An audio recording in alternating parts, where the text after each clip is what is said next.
Welcome to The Waves, Slate's podcast about gender, feminism, and hating your spouse. Every episode, you get a new pair of feminists to talk about the thing we cannot get off of our minds.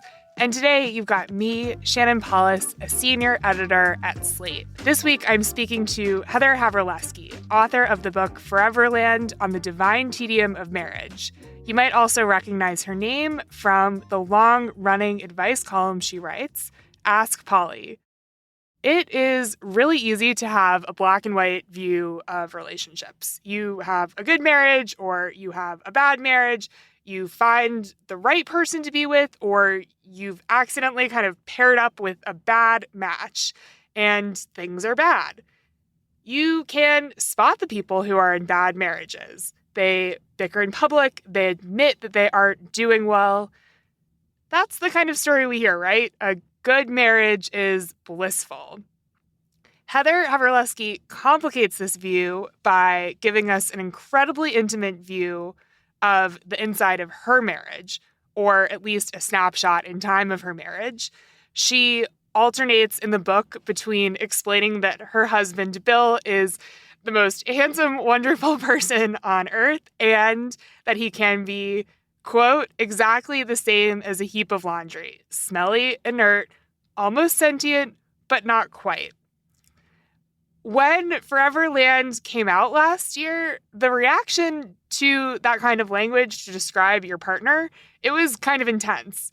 The View, for example, ran a segment called Woman Claims She Hates Husband in Memoir. There apparently is a new book by a journalist, wife, and mom who reflects on her 16 years of marriage, writing about how she hates her husband, calls him a smelly heap of laundry and a snoring heap of meat, and claims anyone considering getting married is a masochist. Right, did your wife write that? Yet she also calls it divine. Yes, thank you. I actually need to read that. Can you relate to anything she writes here? You know what? We got snippets of this book, and they use the word hate, and she used the word heap a lot. Did you notice that? She calls him a heap of this and a heap of that. But marriages work. Now, Foreverland is out in paperback. I'm actually engaged to be married myself. And so I thought this was the perfect time to catch up with Heather about why she wrote this book in the first place, and what she thinks of that response now. We also get into what to do when your husband is actually truly being a little bit of a patriarchal jerk. So we're going to take a quick break, and when we come back, we're going to dig into all of this with Heather.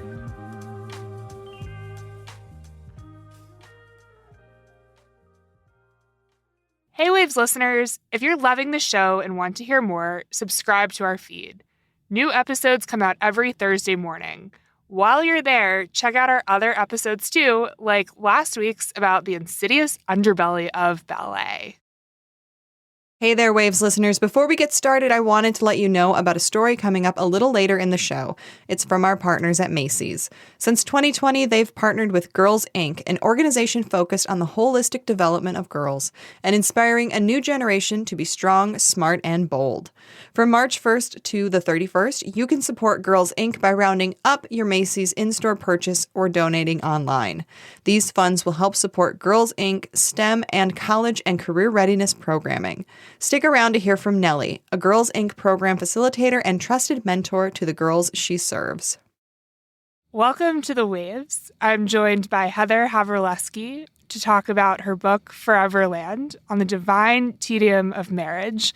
It's a really excellent book, and Heather, we're thrilled to have you here. Thank you so much. I'm thrilled to be here. For listeners who might not be familiar with who you are and with your work, why did the divine tedium of marriage interest you as a topic? What do you think was missing from our cultural conception of marriage? I had read a few memoirs, marriage memoirs. I also just have written an advice column, Ask Polly, for a long time, and I'm a married person. So I sort of spent about a year just soaking in how strangely sugar-coated our stories about marriage are, and how often people back away, even close friends sometimes back away from telling you about the trouble in their marriage. I had a friend who got divorced, and afterwards she said, you never find out how unhappy people are until they're divorced. And pretty much everyone is unhappy in marriage, which I also did not believe was the case.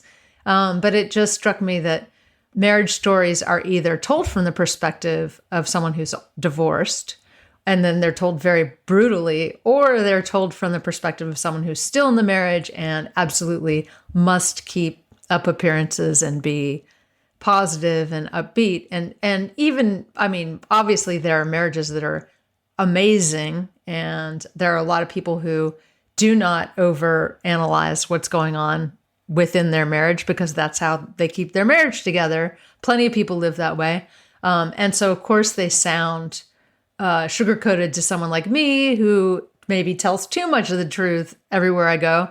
But for me, I didn't want to read a book about marriage that felt like bullshit. I wanted to read something that felt real and that reflected how difficult marriage can be, and how when you move through that difficulty, you sometimes find yourself in a more positive, intimate, exciting, enriching space with someone. What was your process for writing this book? I'm just imagining you having like a Google Doc open where you start taking like your mundane complaints and chronicling them so you don't end up in this sugar-coated place.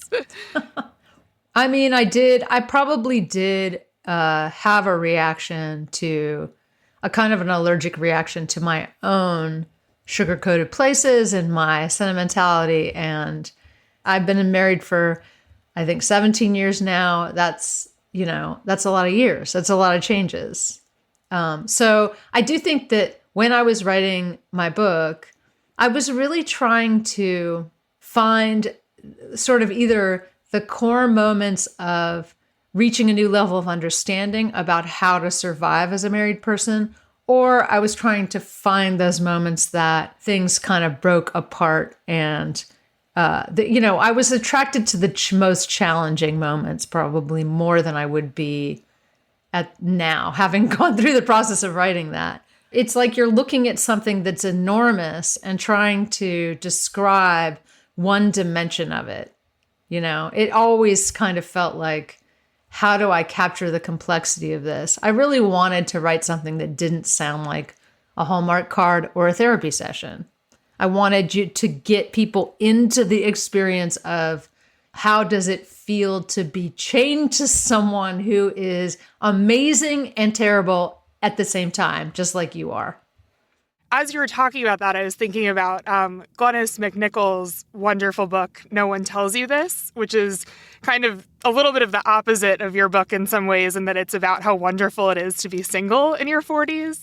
And she has this scene at the end where she's like on this writing retreat and she's walking around with horses and it's like a beautiful time of day. And that's where the book ends. And then either in like an epilogue or on a podcast, she talks about like, well, then my life started to like fall apart a little bit after that beautiful moment. And like, this is kind of a story I was telling myself. And like, that's correct, but it's also correct that it's more complicated. It's interesting. After I finished my book and it came out, I started to really question my habit of telling stories about myself in order to make my role in my life more comfortable. I mean, on the one hand, of course, you have to do that to survive and to get along with people and to fulfill your responsibilities as an adult. Clearly, you need a story as to why you should do anything. But I think that, your marriage can become kind of calcified and rigid, just like your personality can become calcified and rigid if you're not open to the natural changes that are happening both in the relationship and within yourself. When you tell yourself a story about, well, we're like this and we do things like this and it works, and I love him because of this and I just love that and it's the best and I don't love anyone else anymore and I don't look at other people and I don't think about other people, so you can wake up one day and you sort of feel like, suddenly you think, how much of my wild, strange personality have I suppressed in support of this two-headed monster that I've created called my marriage. And I think that, often you will find that there are a lot of beautiful things that you've suppressed. And then you might also find that there are a lot of things that you have benefited from and that you're actually kind of standing on solid ground that is created partially by your marriage. I mean, I think a lot of people discover that when they get divorced sometimes.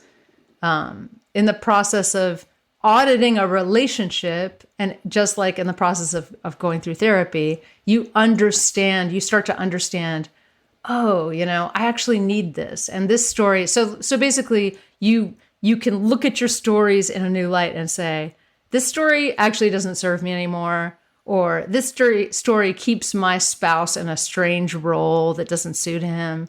And so you constantly have to be throwing those things out and saying, how can I honor the new person that's in front of me, both myself and my partner? I mean, I've read your work through many phases of my life and romantic partnerships, but to the folks who write into you who are like maybe in a messy relationship or not in a relationship or in a relationship that they don't want to be in, you have this assuredness that like you can find someone who you enjoy talking to and who expands your horizons and who is just hot and cool and all of this stuff. And that comes out like when you're talking about your wedding, how you kind of have this like slightly messy wedding where you're pregnant and it's hot and your hair like isn't your favorite. And then you and your new husband are just like extraordinarily happy after that. And so I love how your work has space for those like super, super romantic moments. Oh, I'm also engaged right now. So this is like, Ooh. And I like when you were talking at the beginning of the book about, you're like elves sipping champagne in New Zealand and you're happy and like you don't know what's coming. I was like, oh no, this is me. So I wanted to ask, is there anything like you wish you knew when you were in that stage? Like, do you think that yourself at 34, 35 making this commitment should have known something different about marriage? I think it's helpful to know this much, at least. In the very beginning, you do have this sense that anything that happens is something that you're going to be putting up with for the rest of your life. It's sort of true and not true. There are things that really don't change, and there are things that just do change. And some of the things that you think are going to be so oppressive are actually just great.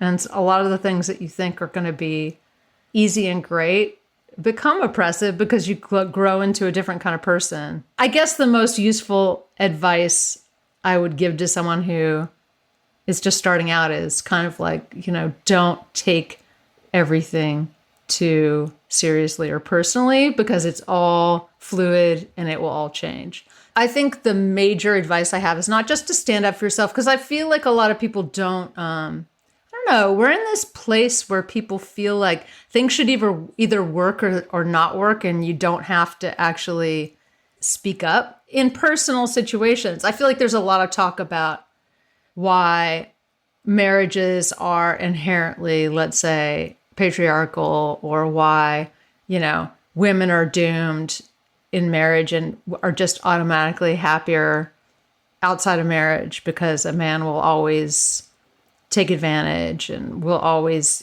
be outside of the house while you hold things down at home. Every marriage is a creation between two people, and two people get to decide, it's a work of art that you create with one other person. You have a conversation that evolves about how you want to live, and you have to be assertive within that conversation if you want the piece of the work of art to be to your liking. One thing that I've really had to do in my relationship is take the idea that the man I'm with has been raised in the patriarchy out of the equation and just kind of speak to him like a human being and not like, oh, you're a man and you're doing this because you're a man and you're shitty, because he's not. And everything that you're saying about marriage sounds like not counter to this idea, but maybe like a really helpful expansion for people to hear. I'm thinking of the Sheryl Sandberg advice of like the most important decision you'll make for your career is to pick your partner. And I think in a lot of ways that's good advice, but it sort of sets up this idea that like you have to, if you get the starting conditions of your marriage right, everything will be okay. If you can pick someone who's good, then they will always be good and you will always be good. Yeah, and the thing is, it's a negotiation. You can take off those sort of like jaundiced, I see the patriarchy everywhere goggles and say, okay, so we're talking about, we want an egalitarian marriage. We want a marriage where two people are equally sharing the tasks that are in front of them. There's still these moments when basically sexist assumptions come into play and you have to say, am I the default parent because I work from home? Or am I the default parent for this kind of task because I'm a woman? Because I don't want to live that way. I think we need to play to our strengths. I mean, that was something that I said over and over again. And my husband, to his credit, was always like, oh, no. That's not what I want. You are not the default. And there were also ways that I basically said, why don't you do this thing that's kind of a traditionally woman thing as a rule, so that when this kind of challenge comes up, you're the one who's doing it. He takes the kids to all their dentist appointments. I mean, I've started to take them to the doctor because they're teenagers now and they're girls. But there are things like that where it's sort of like going against the grain feels right. The other thing that was weird, I mean, just in terms of seeing the patriarchy everywhere, when I first was married to my husband, he would just say sexist things out of the blue. He's like the most feminist, least sexist man I know in many ways. I was sort of waking up to my internalized misogyny, and then I would hear him say things that, the kinds of things that I used to say. Like once we were at the school and he said something like, she dresses like she's trying to be a teenager again.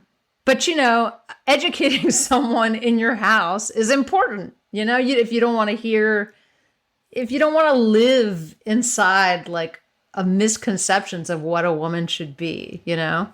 I mean, first you correct yourself with these things, and then you correct, you know, the people who are important to you. You know, if you could have a sense of humor about it. I mean, one of the bad things about where we are as a culture at this moment is that the internet makes it really hard to have a sense of humor about anything.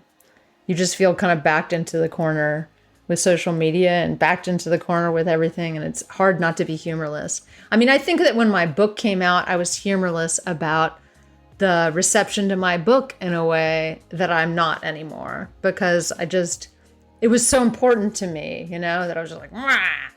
People can't handle it when a woman tells the truth, you know? And I mean, I agree with that. It absolutely is the case. But it's, you know, it's hard to talk about this stuff when you're just like, bah! You know, you feel like you're in a trench, you know, as opposed to just looking at what's happening and saying, yes, the world has not changed completely. Big surprise.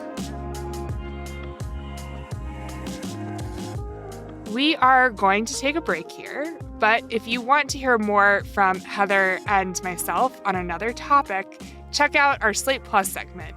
Today, we're going to be giving you a little bit of the behind the scenes on Heather's popular advice column, Ask Polly. It's one of my favorite things on the internet, so I was really excited to ask her a little bit more about how it came to be and how it works. And please consider supporting the show by joining Slate Plus. Members get benefits like 0 ads on any Slate podcast, no hitting the paywall on the Slate site, and bonus content of shows like this one.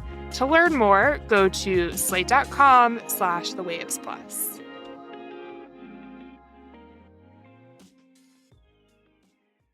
This podcast is brought to you by Slate Studios and Macy's.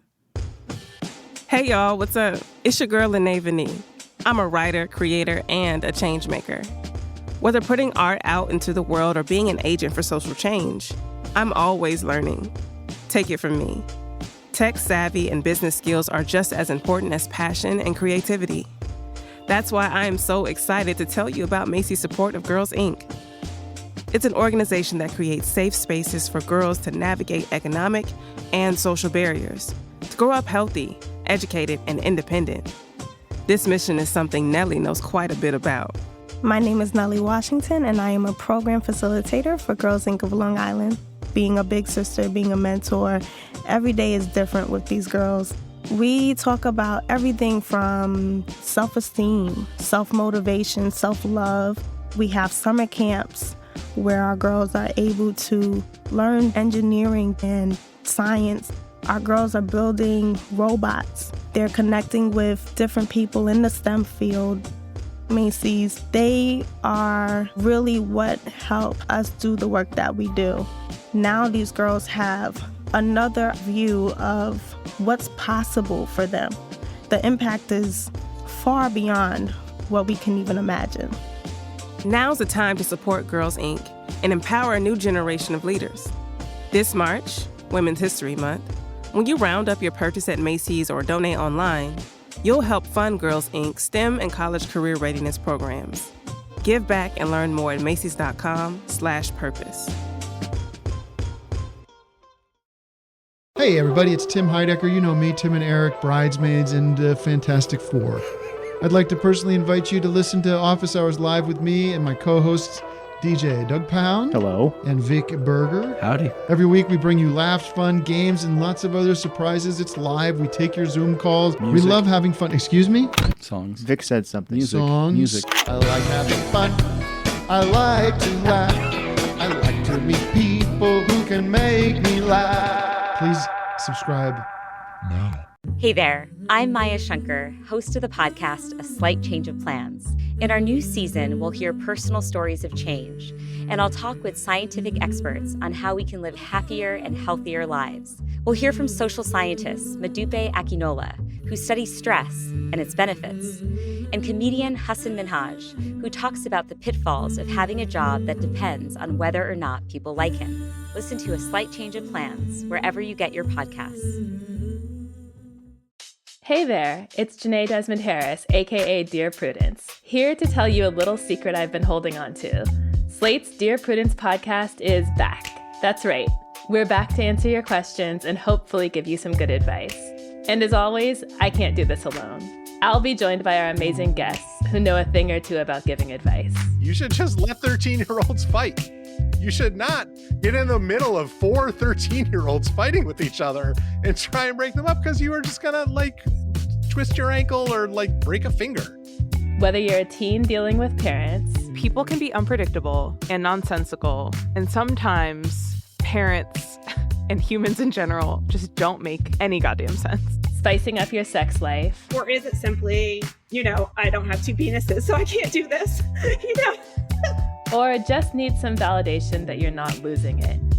I love it when everyone's like, this is a minor issue, it's low stake, as if most of my questions are about peace in the Middle East or something. Dear Prudence is here to help you navigate all the complicated and tricky bits of life, while hopefully helping you see the humor along the way. Each week, I'll answer your questions about overbearing parents, flaky friends, and that one coworker who just won't take a hint. But the most important voice will always be yours.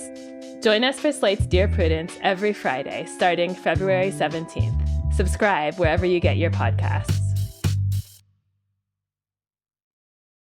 Welcome back to The Waves. There was a huge backlash to your book when it initially came out around, from my vantage point, a New York Times essay in which you compare your husband to a dirty pile of laundry. A couple of sentences before saying how hot he is.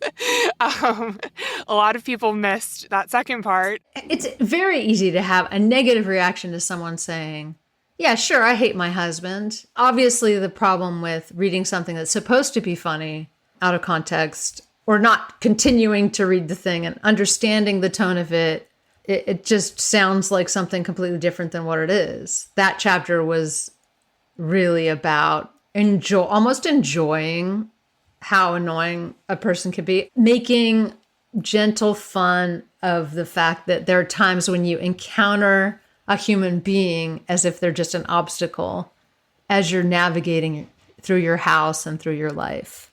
I mean, the thing is, all of this stuff is sort of half let's make some jokes, and half like, let's forgive ourselves for being human animals who just don't know what's happening around us most of the time. There's a state that you get into. I mean, everything is connected. It's like there's a state you get into when you're trying to clarify what you meant by a piece of writing, where you're just, you end up sounding like the thing that you are trying to defend because you're taking this overly serious angle on something that was only supposed to be comedic and fun and sort of heartwarming to begin with. What I'm hearing you say that you've been able to do with More Distance is like almost treat that like audience bad reaction with compassion, the same way you would your husband if he says something that's out of touch, or in the same way that you have yourself. You talk a bit in the book about your own internalized misogyny and watching, before you become a mom, watching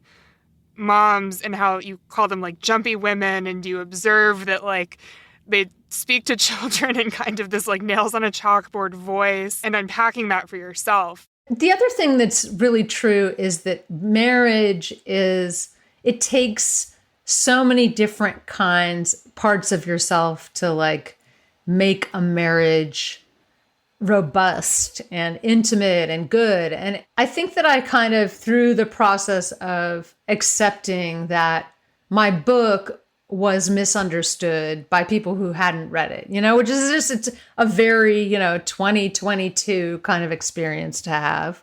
I was in this defensive state, like, why are people so moralistic about marriage? It's so stupid.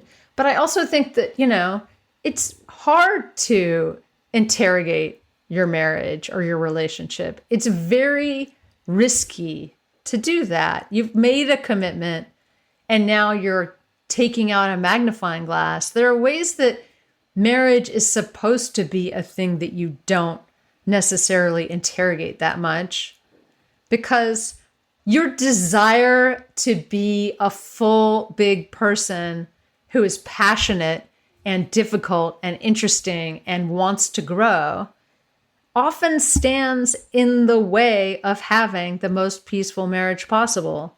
And being an open person in the world means making connections with other people, which is can literally be a threat to your marriage, right? All kinds of things can happen to you that can feel threatening to your marriage. And even though I was arguing, you have to come at these things headlong and look at them and face them and be as honest as possible. I mean, my belief is that that is the path to having a resilient marriage, is, the intimacy that it takes to admit that you're a full person, you're still an animal, you're still out in the world looking at other people and talking to other people. And if you're feeling fully alive, you're going to sometimes sound like someone who doesn't want to be married, because why wouldn't you sometimes want to be a different kind of person in the world?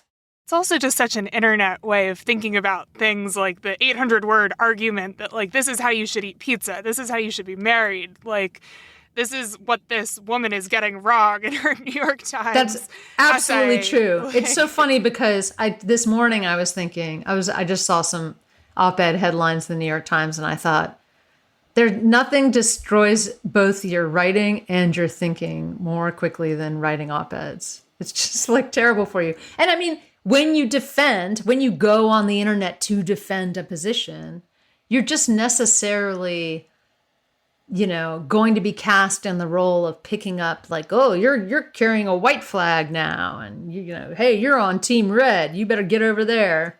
It's not good for your critical capacities to even be in the conversation a lot of times, which is too bad. And I do think that, like, when you're like me and you talk too much and you're an extrovert and you write too much, you're just like, there was a time, most people who have the kinds of careers that you and I have, journalism-ish, I don't want to put that on you. That's me. I'm the journalism-ish person.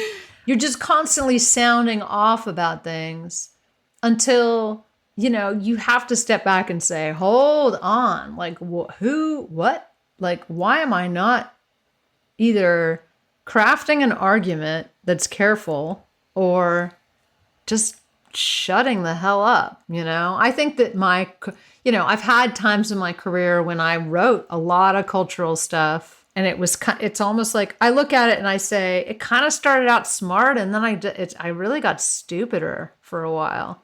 I wasn't discovering new ideas. I wasn't in like this good, connected place where I could synthesize big thoughts and big ideas and big emotions in the same way. I mean, the benefit of writing poly is that when someone walks up and says, here's my problem, it's such a kind of beautiful, connected, generous space that all of these good ideas and good feelings and weirdness and jokes can come into it, because it's like this intimate space between you and the letter writer. It's kind of the opposite of what I'm saying, how Twitter can feel and how social media can feel. And I mean, I do think that the culture is changing now. It is shifting into kind of like a place where people are sort of craving a higher level and more intimate conversation. You know, you're talking about like, you don't want the patriarchy glasses where you're spotting the patriarchy. You don't want them on all the time, but like you don't want to like lose that like piece of your analytical toolbox. That's not right. You don't want to check them out. And I've been writing op-eds since I went to college in 2008. So I've been grown up in that op-ed space. My brain was being formed when like XO Jane was around, and it was like, I went to the grocery store and a man said something rude to me, and that proves this about the world. And like, I really had to work on like turning that off in my intimate relationships and being like, you're not looking for an op-ed headline. You're looking for like having a conversation. It's funny because there are a lot of good things about that. I mean, you describe that and I'm like, oh, that's nice. I like that girl. That's cool. You know, I mean, this is like something that, you know, we don't believe anymore, but it's kind of like just means that you're alive and you're sensitive and you're taking in the world, that you are actually walking around feeling offended a lot. You know, that just means that, we take it so seriously as you're one of those people who's offended all the time. And it's like, it's actually really normal for someone in their 20s to be offended by our culture, because our culture is insane and wretched and broken in many ways. And it is normal to turn on the TV and see a Gillette ad, men, manly, many men, man. And just say, what? You know, especially because when you're in college, I mean, when I was in college, I was drunk most of the time, but I also didn't watch a lot of TV. You know, you're just not that in touch with pop culture when you're in college. So you get out of college and suddenly you're working in environments that don't make any sense, and you're feeling like an alien from another planet. It's like a sign of life when you are offended at that age, you know?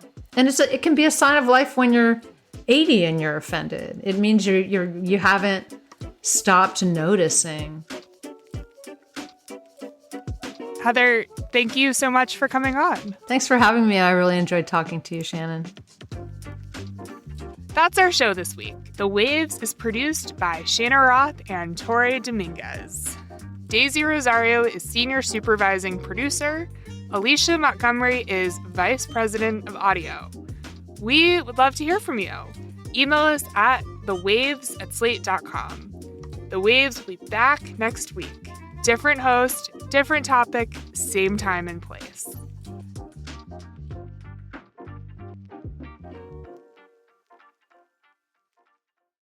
Thank you so much for being a Slate Plus member.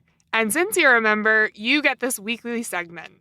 Today, Heather and I are going to talk about her advice column, Ask Polly, and we're going to get a little bit of a behind-the-scenes look on how it works. I wanted to ask you if you could give us a little peek into what it's like to have the Ask Polly inbox in your hands. How many letters do you get, and how do you decide what you're going to answer? I'm going to say it varies depending on how popular a column, a specific recent column was. I probably get like about 30 letters a week. I really just decide what to answer based on the kind of mood I'm in and what I'm thinking about at the time. It's pretty all over the map what kind of thing I'm going to feel like answering. I'll go through stages. If I write kind of a blockbustery, he sounds bad for you, dump him, or like a, you know, just like a really rousing column. I mean, I sound like I'm cynical about it, but I love writing those kinds of columns. I love getting a really good letter where you can just say, oh God, like you just feel like you know exactly what you want to share with this person and you care and you just want them to feel it, you know? I mean, that's a great feeling. But when I get a ton of letters about bad boyfriends, for example, I'll just be like, oh, I don't want to write it. I don't want to answer another bad boyfriend letter. I like it when I write about creativity and art because I love answering questions about that. And I love thinking about the creative process and how to break through the shame and of trying to create things and why you should keep trying. And also just escaping the oppressive idea that if you're doing something and you're not professional, you're not paid for it, or you're not, admired for it, it's just, you're just a wannabe who's just like tooling around with a hobby. I hate the word hobby. So I love questions about how do I get started with something. I don't know. I basically just wake up in the morning and read, 3 or 4 letters, and then I find one and I'm like, this is the one. It's not a scientific process. People sometimes write to me and say, to Polly's assistant, I just, I don't know if this will make it through the slush pile. And I'm like, yeah, I'm Polly's assistant. Here I am. That was just some of our Slate Plus segment. If you want to hear the whole thing, go to slate.com/thewavesplus to become a Slate Plus member today. Slate.com/thewavesplus.